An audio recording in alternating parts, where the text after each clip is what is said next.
Барлықтарыңызға сәлем, каналға тіркеліп, лайк басуды ұмытпаңыздар. Қызға 40 үйден тыйым.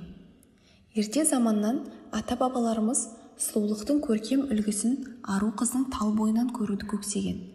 Гүлге тән нәзіктік пен батырға тән батылдық бір бойына жарасқан қазақтың қыздарына тәнті болған жазушылар оларды шығармасына арқау етсе, ақындарымыз инабаттылығы мен нәзіктігін әнге қосып, өлең өрнектермен көмкерген.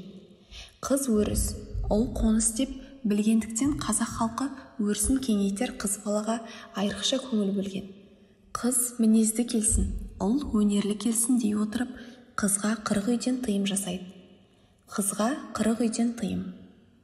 Жарыса сөйлеуге, жалғыз қыдыруға, жыртақтап күліп, сыпсыңдап сөйлеуге, орынсыз ұрынуға, басқаларға қол тигізуге, өтірік өсекке, суық жүріс суман қылыққа, кісіге қарай керіліп есінеуге, талтайып отыруға, шалқайып жатуға, тамақты обырлана асауға, ұрлық қарлыққа, ұятты мүшелерін ашып жүруге, бұраңдап қылымсуға, қызыл іңірде жатуға, түске дейін ұйықтауға, кісі алдында киім ауыстыруға, салт дәстүрден аттауға, елді ғайбаттауға, үлкендердің жолын кесіп атын атауға, ішімдік пен шегімдікке,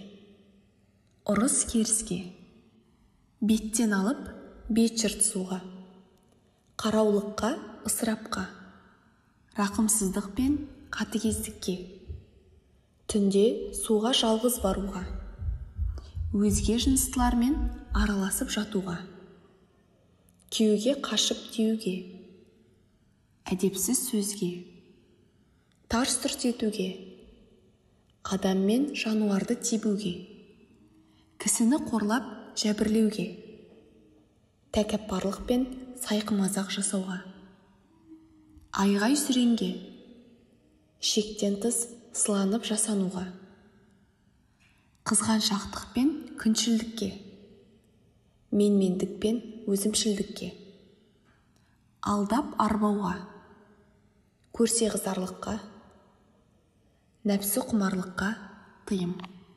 Қызға 40 үйден тыйым салу дегеніміз барлық нәрсеге тыйым деп шектеулік қойып қана қоймай, ана мен әкенің мейірімі мен алақаны арқылы тәрбиенің негізін қалау.